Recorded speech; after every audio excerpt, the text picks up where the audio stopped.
You got Jim Marty here, founder and CEO of Bridgewest CPAs to the cannabis industry, and my partner here, Cory Parnell, who's our operating officer. Yeah, again, welcome everyone for the presentation. And if you haven't heard about Bridgewest before, we are a cannabis-only CPA firm providing advisory services to the cannabis industry since 2009. And as Jim mentioned, he is the founder. And Jim, maybe you want to just talk a little bit about your experience in the past 10 years. Yeah.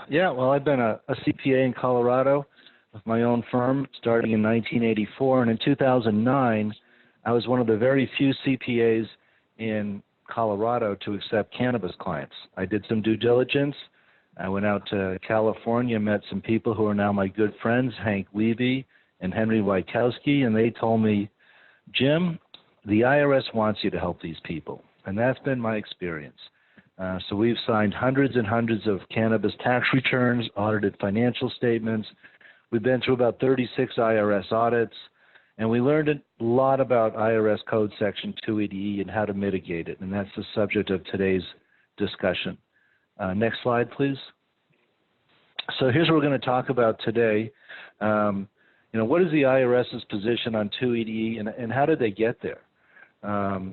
Understanding the implications of recent tax court decisions. We'll talk about three major cases that have been handed down by the tax courts in the last year, a couple just this past summer.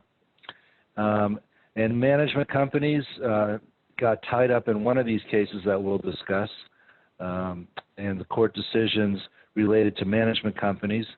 And then one new argument that has percolated to the surface, although I thought this should be argued for many years, is the Eighth Amendment regarding excessive fines and penalties, because as Cory can attest, many of our clients find themselves in excess of 100% tax brackets or even 80, 90% tax brackets. But even worse than that, you can be in excess of 100% tax brackets. Cory?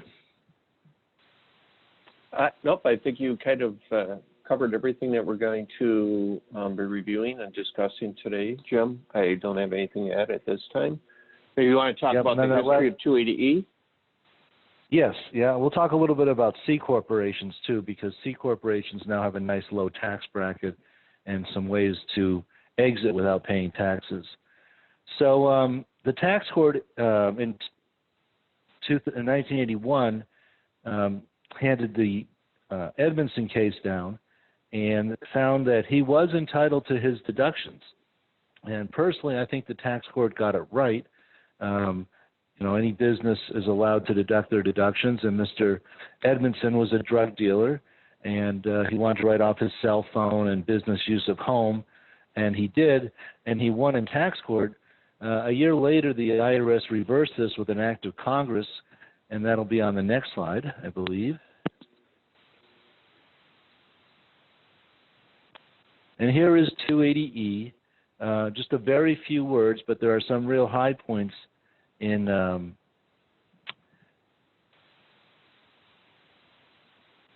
280E here. No deduction or credit, and that's important that it's not just deductions, but it's credits. We'll talk about that here in just a minute as it relates to hemp. We're going to intermingle this conversation with hemp because hemp is very interesting. But let me finish this thought first. No deduction or credit shall be allowed for any amount paid or incurred during the tax year in carrying on a trade or business if such a trade or business consists of trafficking in a controlled substance, meaning Schedule 1 and 2, which is prohibited by federal law or the law of any state in which the trade or business is conducted. So unpacking this a little bit as we go back through, right above the word conducted at the end is the word or. And if that had said and instead of or, we wouldn't have any problems here because certainly all of our clients that hold cannabis licenses across the country are compliant with state law or they lose their license. So if that was and instead of or, we'd be in good shape. But it does say or, and that's how the IRS is interpreting it, that 280 does apply to all state licensed cannabis companies, as I'm sure many people on this phone call know. Most recently, hemp was removed from Schedule 1. So 280 no longer applies to hemp companies. Hemp is really fascinating. You can't turn on a radio or a TV without seeing CBD commercials. I was listening to the Broncos Kansas City game on Sunday in my car, and between each commercial on the radio were CBD commercials. What's very interesting is, marijuana has a long history. It's been legal for 10 years under medical. It goes back to 1996 for medical marijuana in California, and then for many years going back into the 60s and 50s, really back to the 1930s, there was a black market for smokable marijuana. Hemp, on the other hand, is really only 2 or 3 years old, even though it was grown in large quantities throughout until the 1930s, when really almost mistakenly lumped in with marijuana and made illegal, because there's so many products you can make with hemp, from paint to oils to all kinds of things. But in the last 2 years, the hemp companies that have sprung up really don't have the long history that marijuana does. So we have smokable hemp now, we have extracted biomass, we have all kinds of hemp products for pain and sleep. So that's fascinating that hemp is not here. So if you have a hemp company, you don't have to worry about Schedule 1. I'll have to say right away, that has not been tested in an IRS audit, but there have been some publications recently where some very prominent attorneys are taking the position that hemp no longer has to worry about 280E. And then moving back up this slide, no deduction or credit. Well, that's where the hemp industry comes back in, because if you're a farmer, and a lot of hemp is grown outside, you might want to take a credit for the off-road fuel tax credit, because if you're not using your fuel to drive on the roads, farmers are entitled for the fuel they use in their fields not to pay the fuel tax. So you get a fuel tax credit. So now hemp companies should definitely apply for the fuel tax credit and probably the R&D credit too. But for marijuana companies above 3%, then no deduction or credit. So you can see how hemp is really blurring the lines. As we just mentioned, Cory and I were in Las Vegas last week, and one of my big takeaways is because hemp is no longer on Schedule 1, you're really starting to see some big business coming in. Big air conditioners companies, big thermostat companies are coming in a big way to supply products to the hemp industry that they wouldn't have felt comfortable supplying to the marijuana company. I think, Cory, do you have any comments before we go to the next slide? Yeah, just one, Jim. And it comes back to 280E. Not only is it applicable on the federal level, however, majority of states start with federal taxable income, and unless the state statute allows you to take the 280E deductions on the return, on the state return, you end up in a bad situation.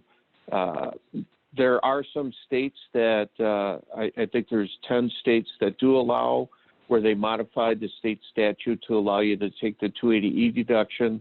Here in Minnesota, where I'm based out of, we actually testified in front of the House and Senate 2 years in a row to get that, where they would modify the state statute to allow the operators here in Minnesota to take the non-deductible expenses under 280E as a deduction. And we're working in other states with our clients, legislators, to get that corrected as well.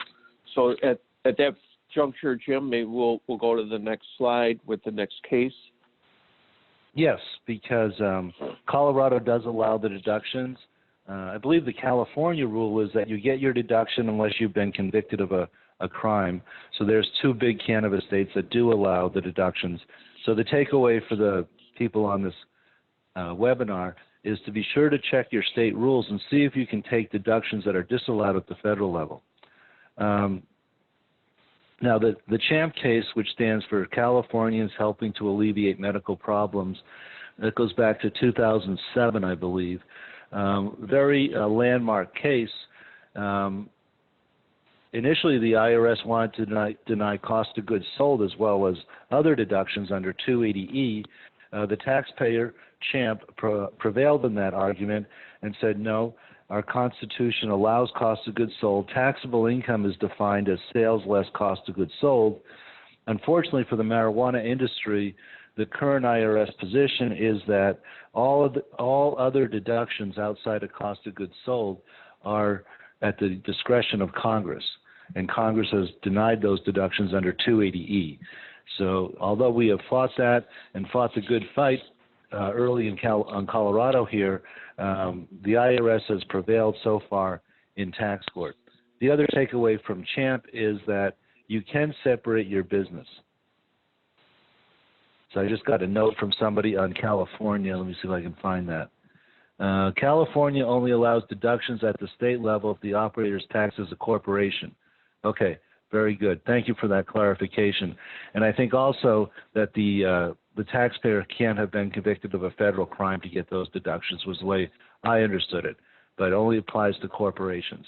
And most California operations started out as corporations because California had a not-for-profit model for many years. So thank you very much. That was from Michael. Going back to my slide here, you can separate out your businesses that are not cannabis related. Our real-world experience in that in Colorado, if you want that to hold up, say that half of your square footage is a coffee shop or a shop that sells hats and T-shirts and maybe pipes and papers.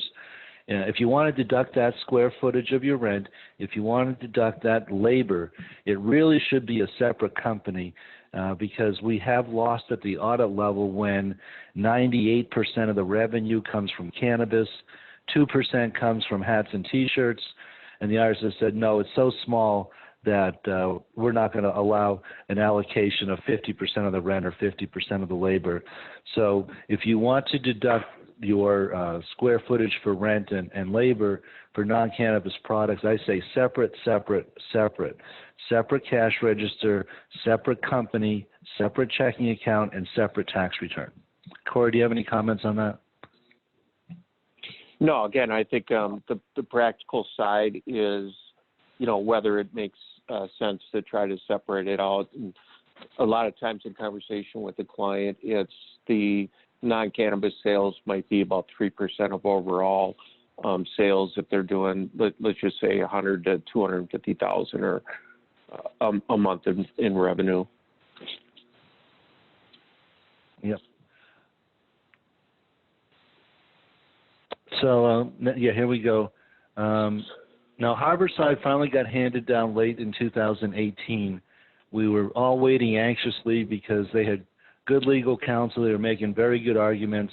But once again, they lost. So even if the holding was that even though Harborside operates at the state level and is compliant with state law, it's still federally illegal and subject to 280E. Also, we're not able to use 263A, although there have been some recent arguments that you can, but for the most part, 263A, and that's where you can allocate some of your general and administrative expenses to inventory, and then inventory always ends up in cost of goods sold when it's sold. That was a way to get some expenses up in the cost of goods sold. That was turned down.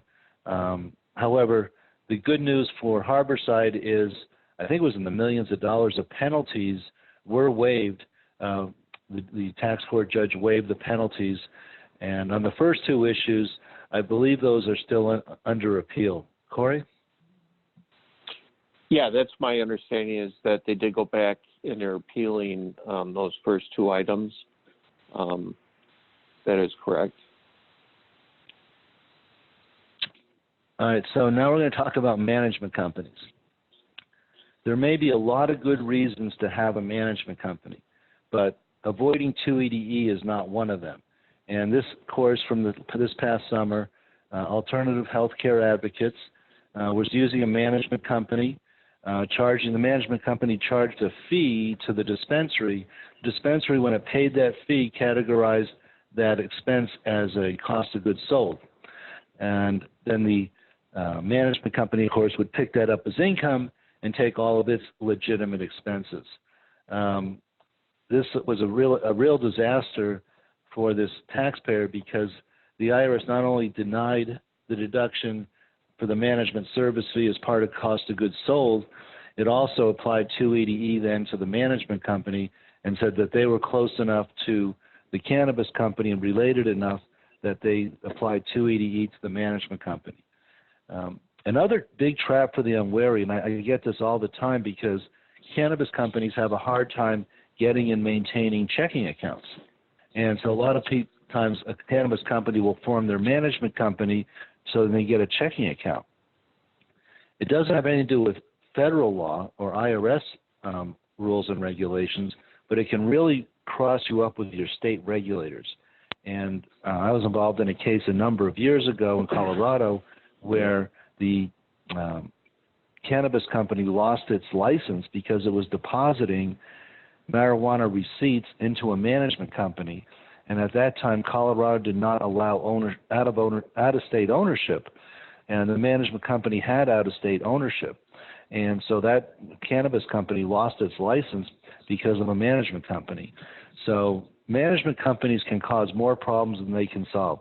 As I said, especially if you're in a not-for-profit situation, there can be a legitimate use for a management company, but be very careful and don't use the management company to get a checking account because, again, you have marijuana licensed sales going into an unlicensed entity. And as I said, we've seen people lose their license for that. So tread lightly with your management company. Next slide. Cory, unless you have any more comments on management companies. No, I think just overall, one of the things that we spend a lot of time is organizational structure and what we bump into the marketplace in regards of just setting up a management company to avoid 280E or other entities to avoid 280E.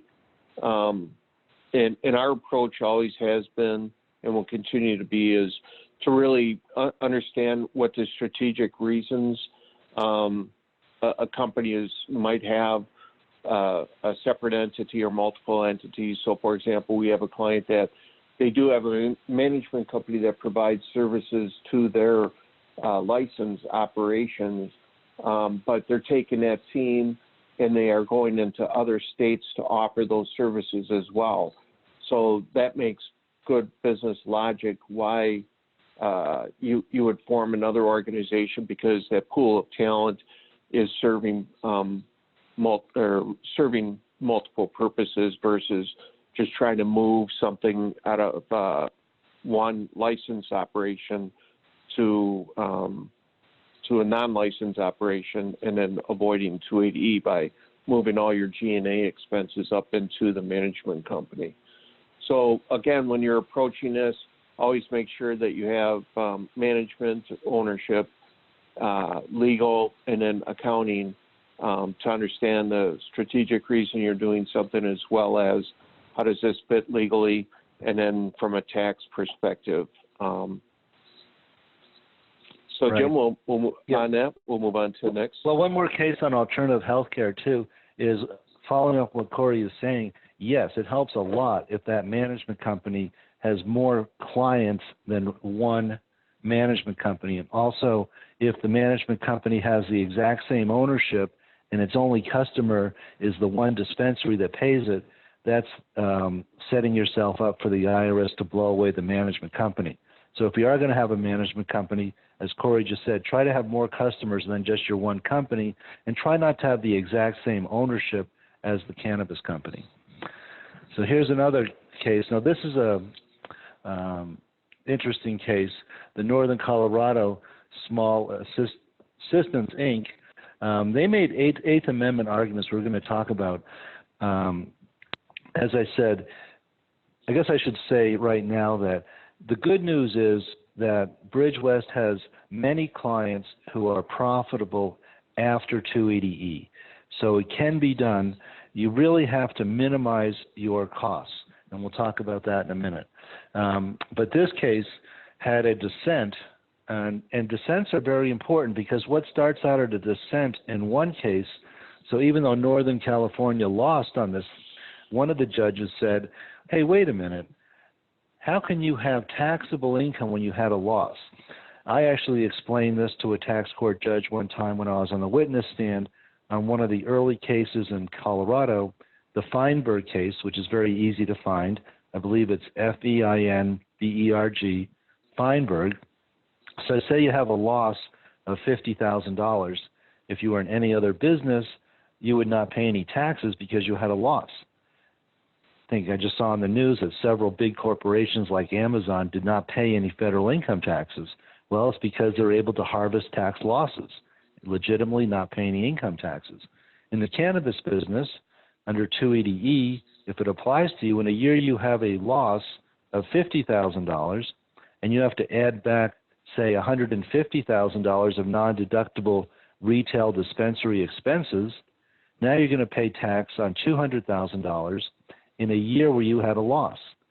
That seems to be an excessive fine or penalty under the Eighth Amendment to the Constitution.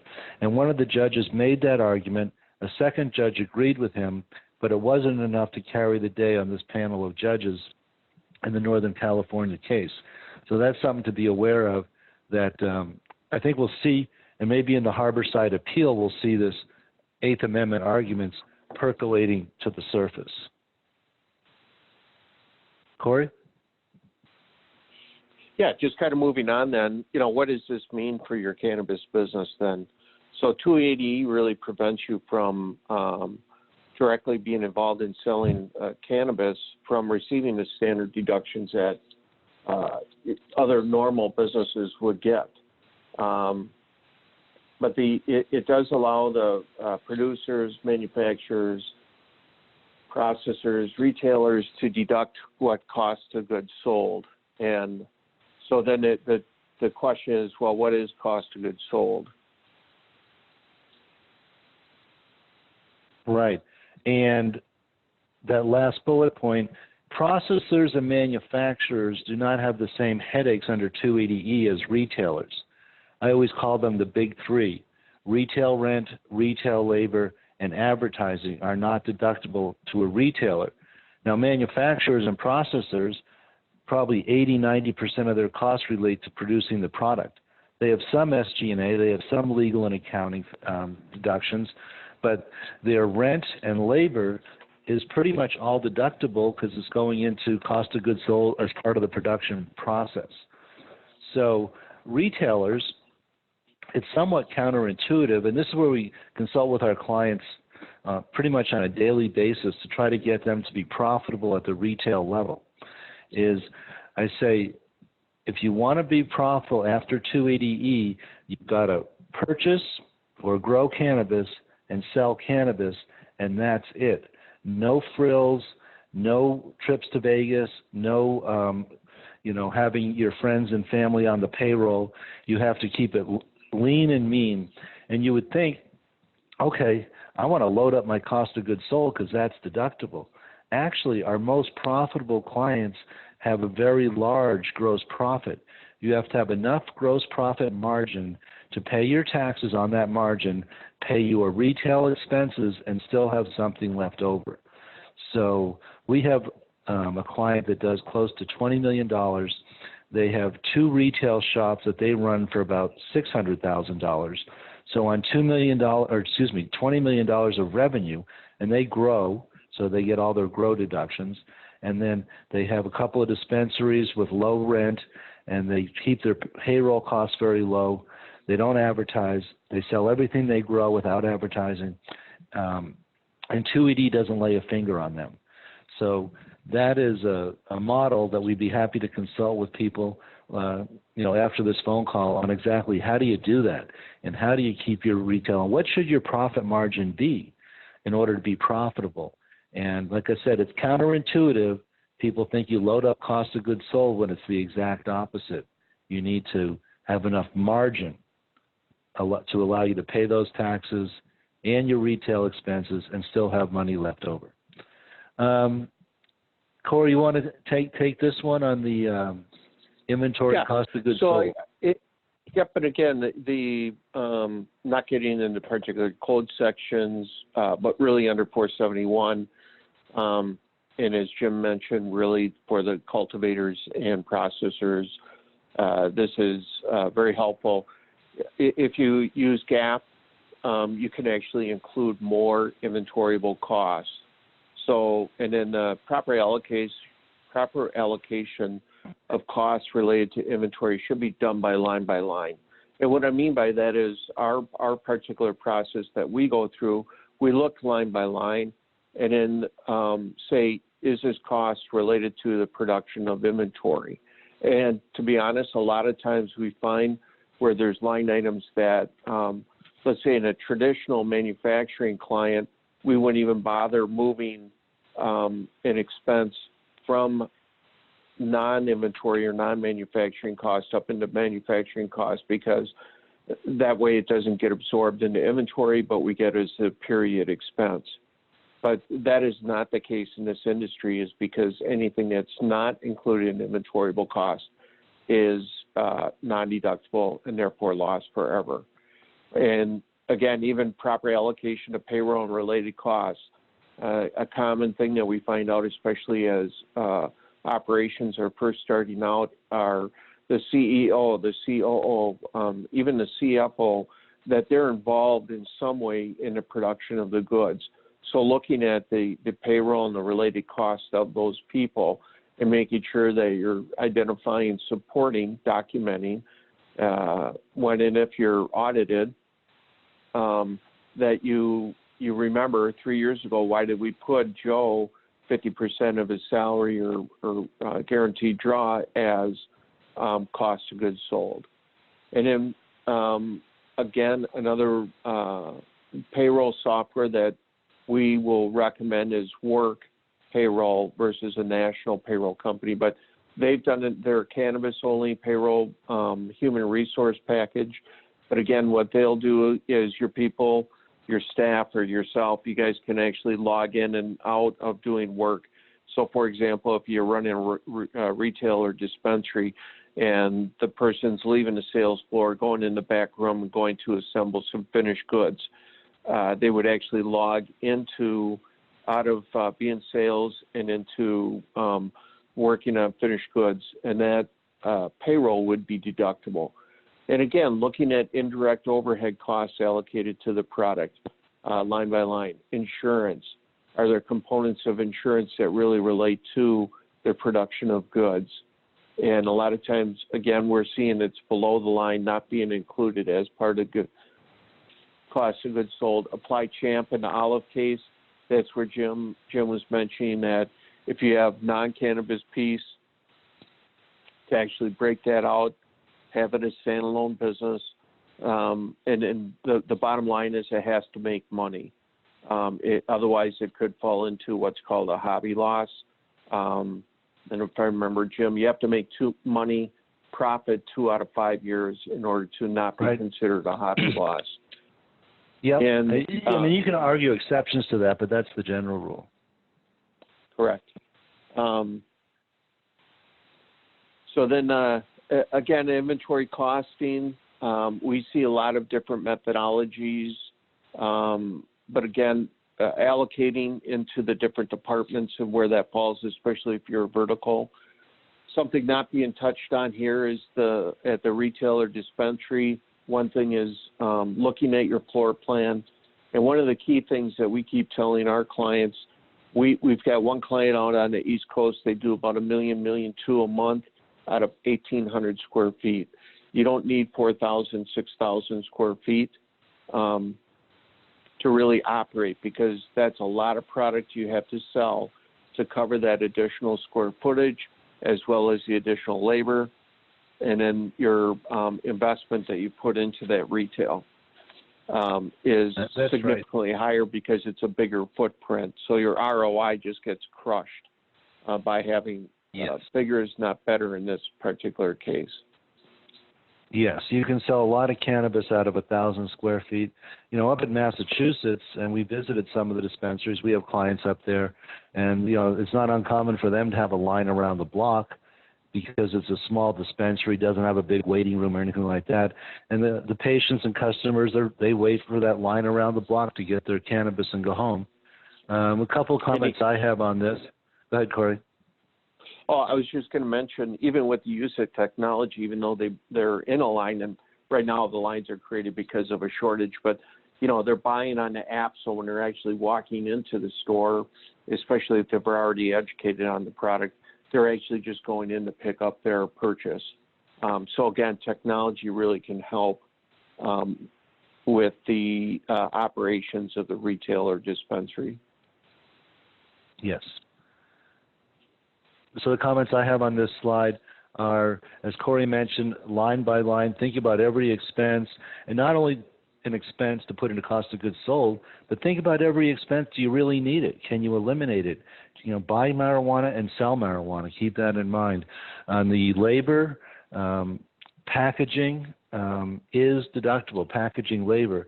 So it's kind of ironic, but some of the small victories we've had at the IRS audit level is rolling joints. That labor is deductible. That's part of production. In Nevada, if you have a production license, you can roll marijuana joints by the hundreds and thousands and sell those to dispensaries. So that labor is all deductible. Keep really good track of your labor. That's why we do put a plug in here for our no relation to Bridge West, but we work closely with Work because they have a great program that allows the employee to tap a code on the computer screen and shift from a non-deductible face-to-face meeting with a client into a deductible, hey, I'm in the back room now rolling joints.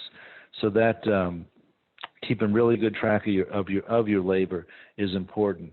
Now, a loss that we've had at the audit level is, well, people say, I talked to the medical patient for 10 or 15 minutes, then I sold them the product in 2 minutes, therefore only 2 minutes of my time is not deductible. The IRS has shot that down, and consultation with patients or customers is considered part of non-deductible labor at this time. I think we can move on to the next one. I see we're coming to the end of our time slot. Another 5 or so minutes, or maybe 10 minutes, and we'll put it over to the some questions and answers. Yeah. So on this slide are just some general observations that we're seeing or we heard regarding the IRS. And then I don't know, many of you might have saw, and there was an article in the Marijuana Business Daily, October 16th. That a former IRS attorney warns of upcoming tsunami of marijuana-related 280E audits. And in conversation with that particular attorney when we're in Vegas, he was just saying that they'll continue to audit this area because they do want enforcement. I'm going to skip down a couple. One is IRS field auditors. They're no longer general field agents. They're back to specialty teams, and therefore it's kind of our understanding is this program, their audit program, has been developed on their experience from California and Colorado, and that will be applied in other states. And then the last item at the bottom is the IRS is no longer the opinion 280E is applied once. They believe the dollar moves up with the chain. Again, that's where if you're moving money to a management company, we're talking with another an attorney that handles 280E audit cases. And in conversation with him, he was dealing with a license holder that leases from another organization that has no common ownership, but that organization that was leasing the real estate, the equipment, they provided a working capital and some management services. The IRS is now attacking that unrelated entity, saying that they are subject to 280E. Don't know where it's going to go or end up, but again, we're seeing that the IRS is reaching beyond just the license holder. Jim? Yeah, a few comments on this slide. That first bullet point about the tsunami, you really can't play audit roulette, take all your deductions and hope you won't get audited, because in most states, the holders of marijuana licenses is public information. It certainly is here in Colorado. And the IRS then has that list, and what they do is they know who the marijuana license holders are, and they, as soon as the tax return comes in, they look for it, they survey it, that's the IRS term, they survey the tax return and look and see how 280E is being handled and then decide whether or not to audit that. And if the IRS doesn't get you, then the state will, and your local sales tax people will. The state and local governments are very interested that the correct sales tax is being charged, not just to customers, but also if you're buying product to grow for your cultivation. Some products are considered part of the manufacturing process. Others are considered operating expenses. If it's part of the manufacturing process, you don't owe sales tax on the nutrients. If the local government thinks that your nutrients are actually a supply, then you owe sales tax on those. The state and local sales tax and use taxes are very complicated. If you're buying things off the internet and not paying sales tax, you should have a discussion with your accountant on whether you're creating a liability for yourself. Another area that is of big interest is we don't like to use rental companies. Somebody says, I'm going to set up a separate company to hold all the lights, and I'm going to rent those to my marijuana company. Well, it's just like when you go and buy or rent a tool for the weekend at the tool shop to do a home project.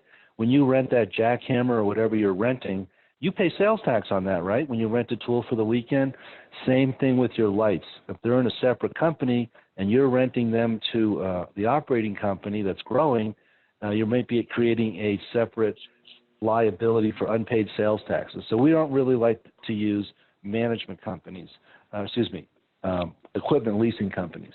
What else on the screen?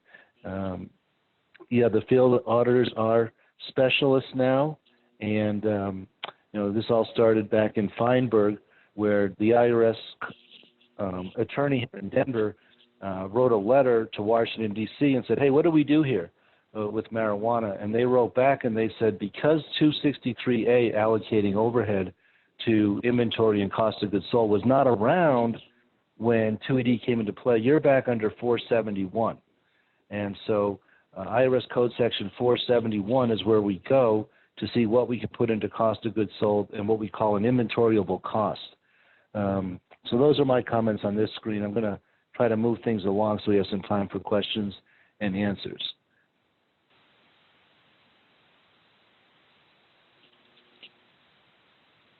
Yeah, Jim, I don't think we need to spend much time on this. No. It's just a snapshot of your legal business and then what is considered illegal business. And as you can see, the line selling general administrative is disallowed for 280E. And if everyone can imagine, if Walmart or Target, large retailers, if they had to pay income tax on their gross profit and not allowed to deduct any of their selling general administrative expenses, none of the retail people rent or retail space, utilities for retail and so forth, they'd be extremely challenged to show a profit. And I think and here's the same thing, numerical. Yeah. Yep. This is the tale of two. I call this can we go back for a sec? Yep. Sorry. I call this the tale of two businesses. Showing this one, they're able to have a gross profit of 40%. With their SG&A, they're able to have a profit after taxes of $900,000.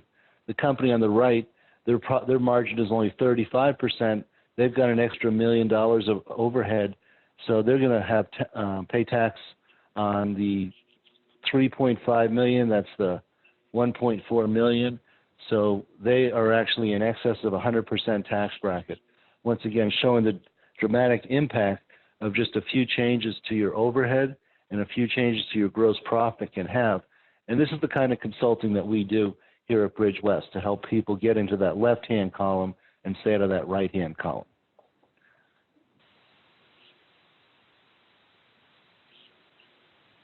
And then do C corporations make sense for you? Jim? You want to cover this? Yes. Sure. C corporations have some distinct advantages, mostly because of the 2018 Jobs Tax Act that lowered the tax rate to 21%. Owners of C corps are generally not personally liable. That's a big deal. And we have clients who unfortunately personally owe over $1 million in taxes. And normally a person can get rid of unpaid income taxes after 3 years. If the IRS can't collect in 3 years, you can file personal bankruptcy and get rid of those taxes. There's some debate on whether that route is available to owners of cannabis businesses. So we like C Corps because you're not personally liable. Couple this with the 21% tax bracket, especially for retailers. If your production, if your extraction is maybe not so critical, the reason people have stayed away from C corporations in the past is on exit, C corporations have a higher tax. However, there are some provisions in the new Tax Act. If you're in an opportunity zone, that's a question that everybody should ask when you're looking at your real estate. Are you in an opportunity zone? We generally set things up as RepCo and OpCo, the real estate company and the operating company. So when you're looking at real estate, if you're going to build a building to cultivate, if you're going to build greenhouses, see if it's in an opportunity zone. And if you hold that stock in the company that's in an opportunity zone for 7 years, you can get rid of a lot of the taxes on sale of that business. And after 10 years, have actually zero taxes. So let's see what else I want to say here. Anyway, that's why we like C Corps. But again, that's where we always have a conversation with management, legal, and accounting on the entity, the structure. So, Jim, we've got some questions. Do you want to? We do.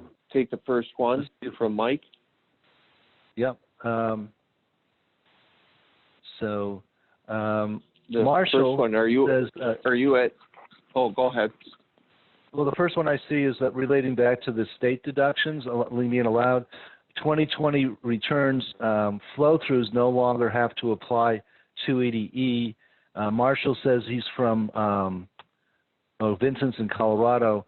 I think he's talking about California because flow-throughs, which would be partnerships and S-corps, and I'll let Cory talk about S-corps, 280 definitely applies to partnerships at the federal level. In other words, you're still not allowed your deductions on a partnership at the federal level, but in Colorado, you do get to take those deductions. Cory, you want to say something about S-corps? Yeah, again, generally we advise against S corporations versus if it's a limited liability company and or a C corporation. There's just many caveats around the S corporation, lack of flexibility that you have in an LLC versus an S corporation, as well as the salary requirement within the S corporation as well. Okay. And then some other good questions. Go ahead, Cory. I was going to say, Mike's got a question. Are we at risk? We don't think so. Bridge West, we do not own any part of a marijuana business, so we don't consider ourselves a touch the plant company, and we have not had any issues with that as of yet. But that is a concern that 280 could be a risk for companies, but we're very careful about not being a touch the plant company. And up till now, the IRS has really only applied 280E to touch the plant companies, or in the case of the alternative health that we saw, that where they just basically considered the management company to be part of the cannabis company. Right. Charles has a question. What are your thoughts on minimizing Go ahead, Jim. Minimizing the impact a company that is both growing, manufacturing, distribution, and retail? You want to grow for a very low price and get a large price. There's huge margins right now in states like Massachusetts and very small margins in states with overproduction like Oregon. So it varies greatly from state to state. But you really have to understand your costs. If you don't know what your costs are, you will pretty soon as the bills come in. So we do a lot of consulting on what on cost accounting That is Cory's area more than mine. On accelerated depreciation, the IRS has not allowed us to do 169 or 179 and bonus depreciation because those were not around in 1982. So you're back under the most accelerated depreciation that the IRS allows under audits is double declining balance, which is basically makers. Cory? Yeah, a couple of things. One is, again, you can minimize, especially if you're, I'll call it a vertical, grower, manufacturer, distribution, retail, just segregation of costs by the different activities and make sure that you're onboarding it related to either growing the plant, the manufacturing of either your oil or flour, distribution as well, identifying the costs, distributions, another tricky area, what are the costs that you can and can't deduct in relationship to that delivery of the product, and then we kind of touched on the retail. And in regards of, accelerated depreciation, bonus depreciation, we haven't seen anything. I know I saw there was an article put out by Henry Wykowski's office that they're making an argument, I can't remember, I think it's in front of the 8th District regarding the recovery of capital, which ties directly to depreciation, but I know that's still in court, and I'm not sure. When I spoke to them last, they're hopeful that they might hear something by mid to late summer. We have a question here from Illinois, Scott, about Illinois. Illinois is going to be a great state. You're going to have such a shortage of cannabis that your margin should be very large. I think you'll look a lot like Massachusetts, with maybe you're growing a pound for $700 or $800 and selling an eighth for $60 or $70. You're gonna have plenty of margin in Illinois. So Scott's concerned that they might be doomed because of the community benefits. Some people, there's a lot of social justice initiatives in Illinois they're talking about for people who have been adversely affected by the war on drugs.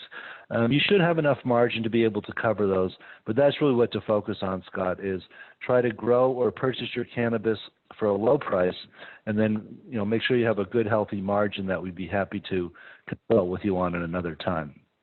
And again, we've kind of seen that. I was going to touch on that real quick.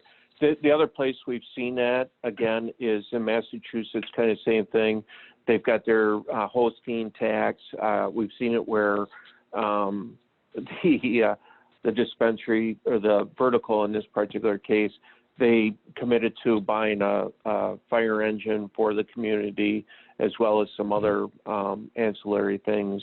But again, just making sure that you look at the market and properly model in regards of what do we think our operating costs are going to be. A large dispensary, again, is bigger is not better. And then just really managing your costs. You're not doomed to losses if you properly plan it. And especially, Jim did mention that in some of these markets where there's a lack of supply today, that you can get significant margin. But again, when we work with clients, just looking at the history of markets as the supply continues to catch up. And in some cases, Colorado, Oregon, Washington, where the supply actually exceeds demand, that you have to manage your expenses based on the fact that there will be price pressures at some point, might be 2 years, 3 years from now, but you're managing your business in relationship to that. One quick one on the testing labs before we get to another question that's a little more complicated. We consider testing labs to be not touch the plant companies, and 280 does not apply, although I don't believe we've tested that in an audit situation, have we, Cory? No, in fact, I had a conversation about 2-3 months ago on that particular issue, an attorney out of California and an attorney out of Colorado, and none of them have seen anything, any audits on the testing lab, and they don't anticipate seeing anything in relationship to that. So there's no cases to support that they will or won't, but again, they're really not part of the transaction of selling the product. Yes. And then at the bottom, cost seg studies, yes, you should definitely do cost seg studies on your build out to try to get to shorten up those lives if you're building a building from scratch or retrofitting a 100,000 square foot building. Definitely do cost seg studies. And then we have a little more complicated question up here. It might be beyond the scope of this phone call. Do you see any issues for a license holding LLC that is entirely owned by a C Corp? Cory, what do you think about that one? Do you see any issues for a license holding LLC that? Oh, no. I've seen it in the marketplace because, for example, where the C corporation, because the investor group will not invest in a flow-through or LLC, they require it to be a C corporation. But what we'll do is have the LLC underneath be the license holder operating company, and in a lot of cases be a disregarded entity. Good. Let's go to the next slide and see what we have left. I think we're coming to the end of our time slot here. Okay. Yep, Form 8300. If anybody hands you $10,001 or higher, be sure to file a Form 8300. Last week I gave a talk in Las Vegas to one of my favorite groups, the Las Vegas Medical Marijuana Association, probably about 60 people at lunch at Lowry's restaurant in Las Vegas. And I said, hey, a show of hands, how many of you know about Form 8300? And not that many hands went up. I said, boy, I wish I saw more hands go up because the penalty for not filing at 8300 can be as much as $25,000 per incident. And we always say better late than never. So if you have realized that you should have been filing Forms 8300 and you have not been, then go ahead and file them and get them filed with the IRS. We haven't seen the IRS come back with penalties when companies self-report, and we have done a lot of self-reporting with our clients. Cory? Yeah, Jim. In fact, I was talking to one of our associates out on the West Coast, and this probably was about 9 months ago, but the client that he was working with was looking to sell, and they were under LOI. And that's one of the things that popped out right away is the fact that they had not been filing the Form 8300s. So they went back, and the company went back, and I think they completed over 100 Form 8300s and filed them just so that they can potentially sell their license or operations. And to date, that particular client has not heard any repercussions for doing that. Yeah, and that's been our experience over here in Colorado, too. Somebody had asked a question about protective claims. Yes, we definitely do protective claims, and keep that statute of limitations open. Should we get a victory on 2ED, should it be held to be unconstitutional or in violation of the 8th Amendment, then the 3-year statute of limitations stays open just for that one 280E issue, and you can start applying for refunds. So yes, we do protective claims here at Bridge West. And the other one with the change of the tax law cash basis with inventory, we've seen IRS, basically where they've come in and they've even assessed or mandatorily made inventory calculations. So that's currently, that's still an open question mark for us, and there's no conclusion in regards of what the IRS's position will be if, let's say, for example, your revenue is under $25 million and you want to do cash basis. However, in applying for 71, you have to have inventory. So it's somewhat still of a question mark in the cannabis area. Yeah, we're not quite sure how some of the agricultural provisions of the Jobs Act from last year affect cannabis, and we are looking into some of those to see if we can be a little more aggressive with not handling inventory farmers aren't required to have inventory. Does that apply to a hemp or a marijuana company? Can we lock in some overhead costs into inventory or cost of goods sold? So there's still a lot of unknowns here in the cannabis industry. As we said at the beginning, Bridge West has been involved in this industry for 10 years, and we still have a lot of unanswered questions. And unfortunately, the only way to solve these questions is if one of our clients get audited and the IRS doesn't agree with the position we've taken, and then the issue rises to the tax court level, that's how these things get resolved, and it takes years and years and years. I think Harborside was close to 10 years since their audit started to where they got their ruling last December. Are there any more slides left, Cory? No, Jim, that's the end of it. But the last one has our contact information. Our contact information. Yep. So please feel free to call us. We're happy to consult with CPAs and lawyers from around the country for your clients if you're a direct cannabis business and you have a local CPA. There's things that maybe we'd be comfortable doing, like an audited financial statement that your local CPA may not want to do, or a business valuation. We also do a lot of due diligence for mergers and acquisitions. What else do we do, Cory, that I'm not mentioning? Yeah, we do outsourced accounting. It's one of our fastest growing areas. And the benefit of doing that is, again, there's no real legacy accountants out there. So our staff is familiar with the industry, recording transactions, working with our tax people to minimize 280E. And the service is a la carte. You could start today if you end up finding an accountant that you want to do the books. We'll transition.